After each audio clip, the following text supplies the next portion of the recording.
اللہ تبارک و تعالیٰ اپنے قرآن مقدس کے اندر ارشاد فرماتا ہے الہاکم التکاثر حتیٰ زرتم المقابر۔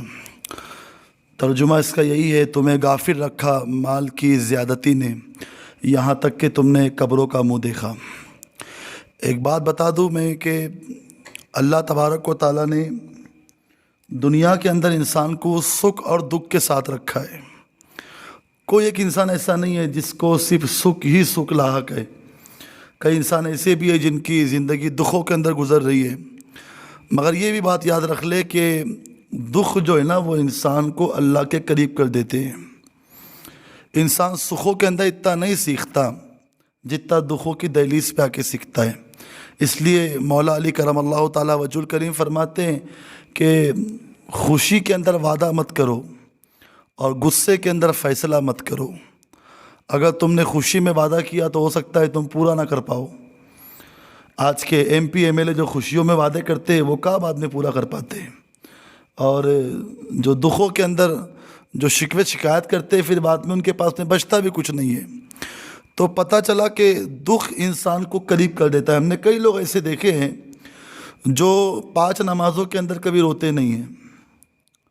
ہم نے کئی لوگ ایسے دیکھے ہیں جو ذکر و دعا کی محافل کے اندر بھی یوں ہی ہاتھ پہ ہاتھ رکھ کے بیٹھے ہوتے ہیں۔ ہم یہ نہیں کہتے کہ ہر انسان کا رونا شرط ہے، مگر یہ بھی طے ہے کہ کسی کا دل روتا ہے تو کسی کی آنکھیں روتی ہے۔ مگر بہتر یہ ہے کہ ہم اپنی محبت اور غم کا اظہار اور ہماری رب سے ربط کا اظہار جو ہے وہ آنسوؤں کے ذریعے کریں۔ مگر وہ انسان جو کبھی نہیں روتا، جب بیٹی بیمار ہو یا بچہ بیمار ہو یا پھر کوئی بڑا مسئلہ پیش آ جائے تو پھر اس کے آنسو نہیں رکتے، پھر اسے بتایا نہیں جاتا کہ اسے کس کام کے اوپر اور کس لہجے کے اوپر رونا ہے، اس سے کوئی بول نہیں سکتا۔ تو پتہ چلا کہ کسی نہ کسی جگہوں پہ انسان کو دکھ اللہ کے قریب کر دیتے ہیں اور سکھ میں انسان اللہ سے دور ہو جاتا ہے۔ ہاں یہ بھی سن لے، سکھوں کے اندر انسان اللہ تبارک و تعالیٰ کی رحمت سے دور ہو جاتا ہے اگر وہ اللہ کی بارگاہ میں شکر نہ بھیجے تو۔ اس لیے صدیق اکبر رضی اللہ تعالیٰ عنہ ارشاد فرماتے ہیں کہ وہ خوشی جس کے ملنے پہ تو خدا کو بھول جائے، وہ تجھے ملنے والا غم اس خوشی سے بہتر ہے جس کے ملنے پہ تجھے خدا کی یاد آ جائے۔ یہ بڑے پتے کی بات ہے، میں نے اس قول سے اپنی زندگی کو بدلنے کی کوشش کی ہے۔ جب ہم ماحول سے وابستہ ہوئے تو ہمیں کسی صاحب دل نے سب سے پہلی بات یہی کہی تھی کہ بیٹے دنیا کے غم اور دھوکے کھا کے آئے ہو نا، تو ایسی خوشی جس کے ملنے پہ تو خدا کو بھول جائے، وہ غم اس خوشی سے بہتر ہے جس کے ملنے پہ تجھے خدا کی یاد آ جائے۔ پتہ چلا دنیا والوں پہ بہت بھروسہ تھا، میں ایک وقت ایسا آیا کہ دنیا والوں نے ساتھ چھوڑ دیا، اب اسے مسجد کی دہلیز نظر آئی۔ اب جو مسجد کی دہلیز پہ آ کے روئے گا وہ اصل اللہ تبارک و تعالیٰ کی راہ کی طرف پلٹنا ہے۔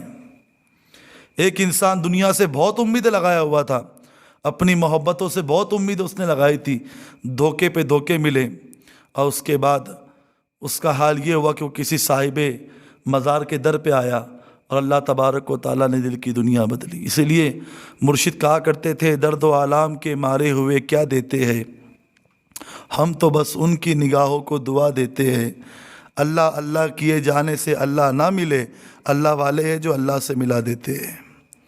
یہ اللہ والوں کی شان ہے، یہ ٹوٹے ہوئے دلوں کو جوڑ دینا ہی صوفیہ اکرام کا طریقہ رہا ہے، اور انہوں نے بڑے دلوں کو جوڑا۔ آج ہمارے کام تو دلوں کو توڑنے والے ہیں۔ کون سا عمل ہے ہمارا ایسا جس کے تعلق سے ہم کہے کہ یہ میرا عمل کسی کے دل کو جوڑنے کے لیے ہے؟ مگر یاد رکھے خوشی کے اندر رب کو بھولنے سے بہتر ہے کہ غموں کے اندر رب کی یاد آ جائے، اور وہ انسان اسی غم کے ذریعے سے پھر وہ سجدے کرے، وہ زندگی بدلے کہ وہی غم اس کی نجات کے لیے کافی ہو جائے۔ اسی لیے اللہ تبارک و تعالیٰ نے سکھوں کے اندر آزمایا ہو یا نہ آزمایا ہو، دکھوں کے اندر اپنے مقبول بندوں کا امتحان ضرور لیا ہے۔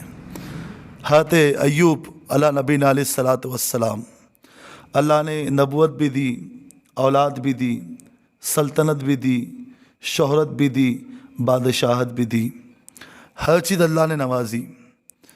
کھیت بھی دیے، جانور بھی دیے، کنیزیں دی، غلامیں دی، سب کی غلامی مل گئی۔ حضرت ایوب علیہ السلام بڑے خوش مزاج انسان کا نام، اللہ کی حمد بیان کرتے، اللہ تبارک و تعالیٰ کی رضا میں زندگی گزارتے، اپنے رعایا کے اوپر، اپنے گھر والوں کے اوپر خوب مال خرچ کرتے۔ اللہ فرماتا ہے کہ یہ ایوب جو ہے نا، یہ جو ہے میرا دوست ہے۔ سبحان اللہ، ایوب میرا دوست ہے۔ فرشتوں نے یوں ہی کہہ دیا، مولا جس کو اتنا نواز دے وہ دوست ہی ہوں گا تو کیا ہوں گا۔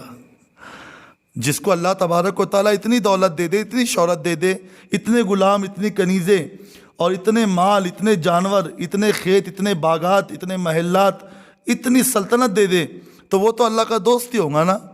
تو اللہ تبارک و تعالیٰ نے پھر فرمایا، جاؤ آزما کے دیکھ لو۔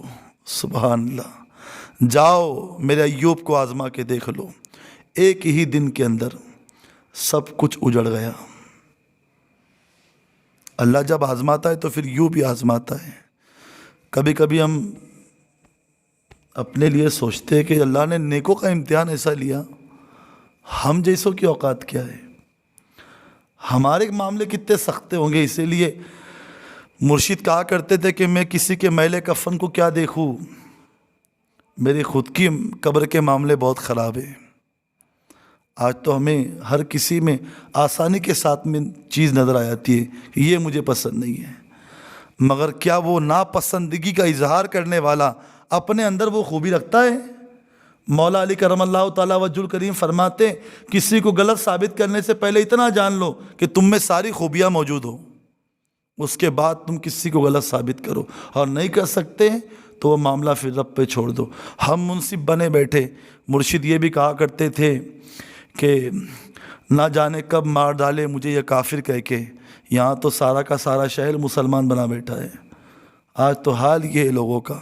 حضرت ایوب علیہ السلام کو آزمایا گیا، اور آزمانے کا حال یہ تھا کہ ایک ہی دن کے اندر اللہ تبارک و تعالیٰ دی ہوئی ساری نعمتیں واپس لے لی، اولادوں کا بھی انتقال ہو گیا۔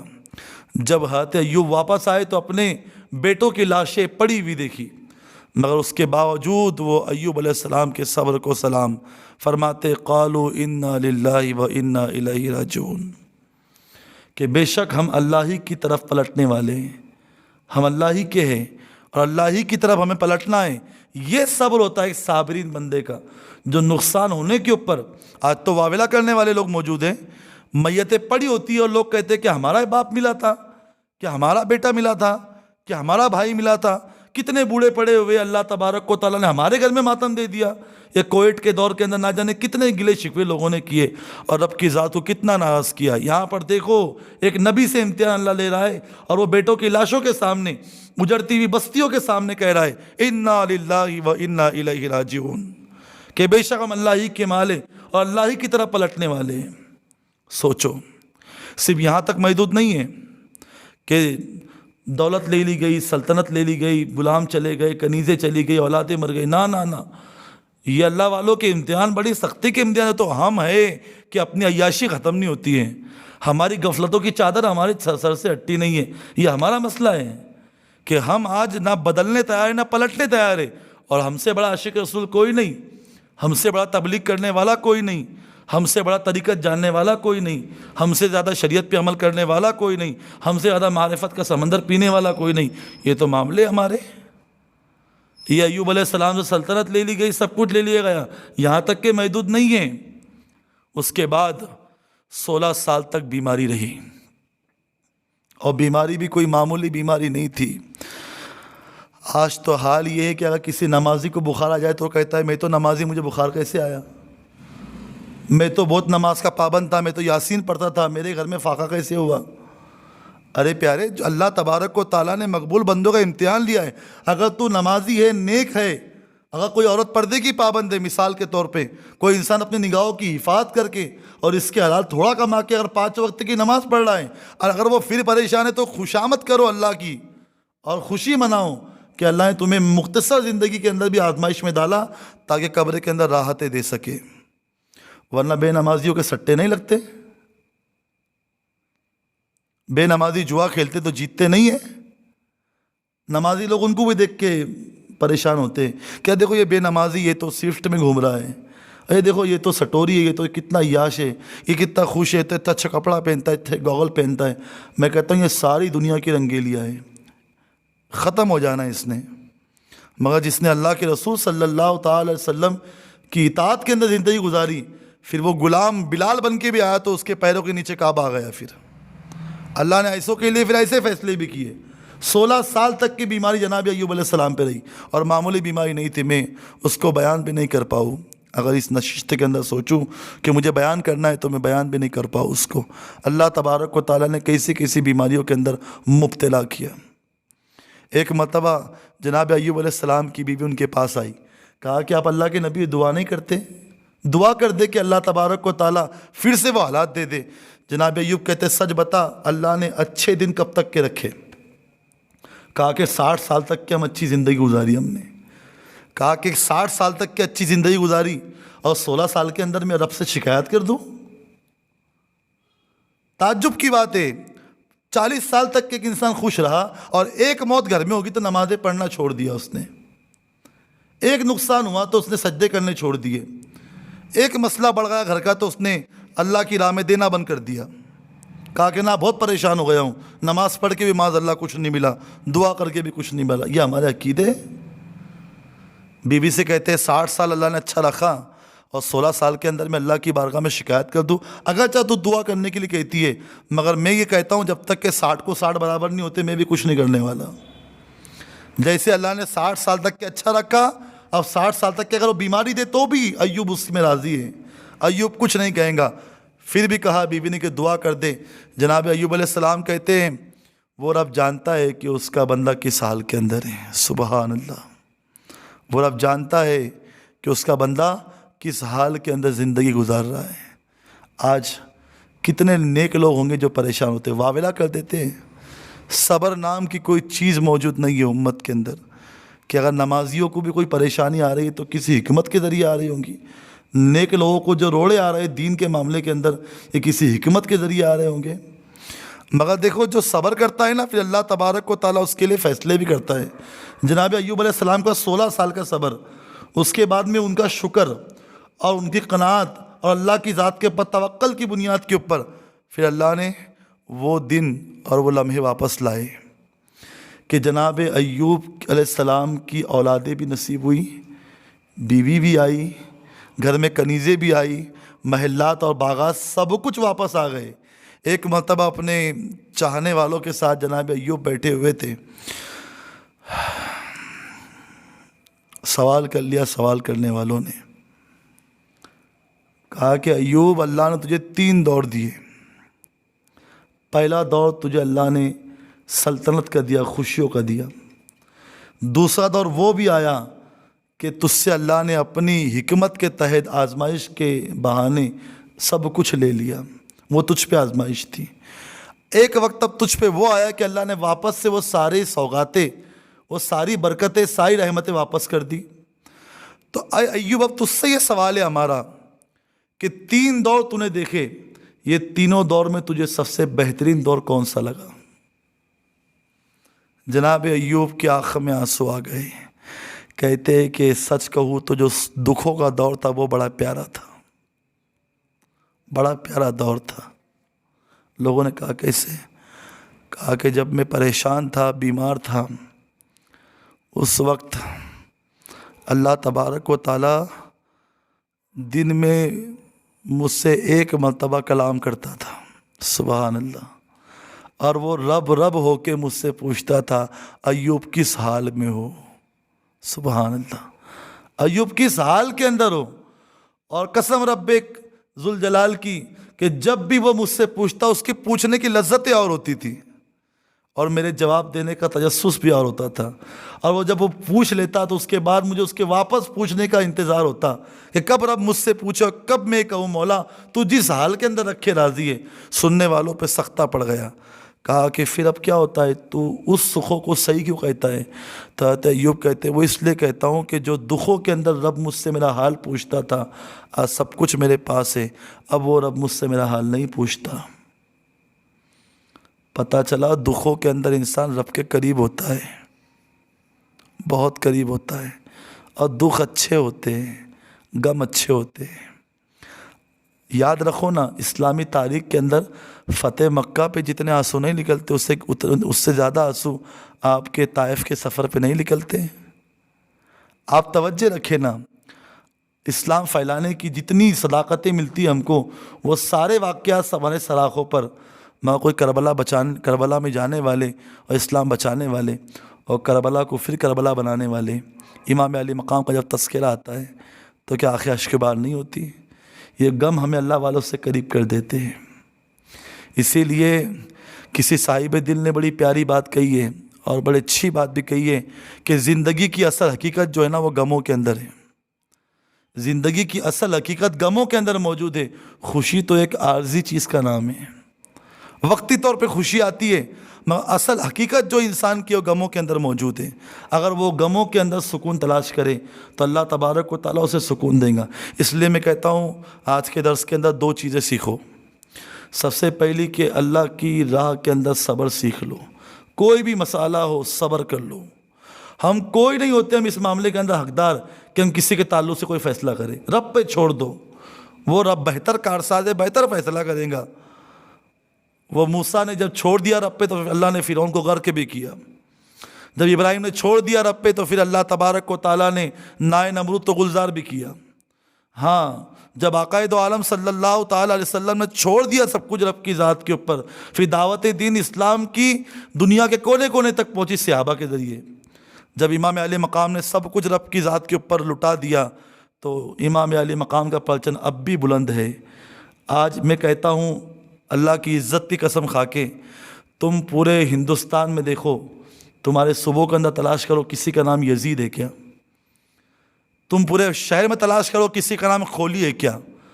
تم پورے شہر میں پورے علاقے میں تلاش کرو کسی کا نام شمر ہے کیا؟ تمہیں کوئی شمر نام کا شخص نہیں ملے گا، تمہیں آج کوئی یزید نام کا شخص نہیں ملے گا۔ آج بھی تم تلاش کرو تمہیں کوئی خولی نام کا شخص نہیں ملے گا، مگر تم لکھ لو اپنی مسجد سے غلام امام حسین، تمہیں ہزاروں کی تعداد کے اندر مل جائیں گے۔ غلام امام علی مقام مولا علی کے غلام تمہیں ہزاروں کی تعداد کے اندر مل جائیں گے۔ کیوں؟ ورفعنا لک ذکرک کا ہے سایہ تجھ پر، بول بالا ہے تیرا، ذکر ہے اونچا تیرا، تو گھٹائے کہ کسی کے نہ گھٹا ہے نہ گھٹے، جب بڑھائے تجھے اللہ تعالیٰ تیرا۔ اسی لیے مرشد کہا کرتے تھے، ترتیب تھی یہ اس کی عبادت کی عسکری، سجدے سے سر اٹھایا تو نیزے پہ چڑھ گئے۔ کیوں کہا گیا ہے؟